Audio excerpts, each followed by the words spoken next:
Salut, coucou antsika jiaby. Bon, pariparina ro agny en France fa efa antomboko miandakagna zay ato e. Efa tegna vognogna ary pare. Aiza nareo.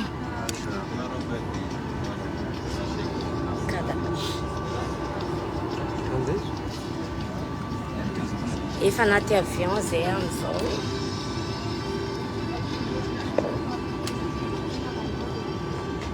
Ato misy surprise nay. Azao zegny ka.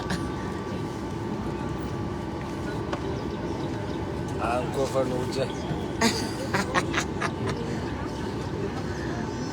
fanojy.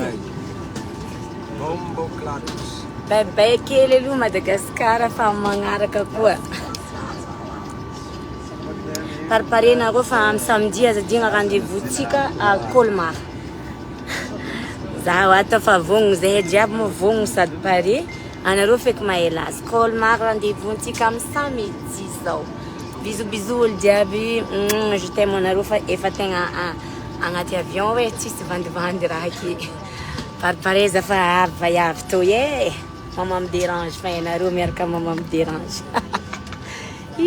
Avec Naraja, l'homme, et Farah Jones et Rebecca. Bisous.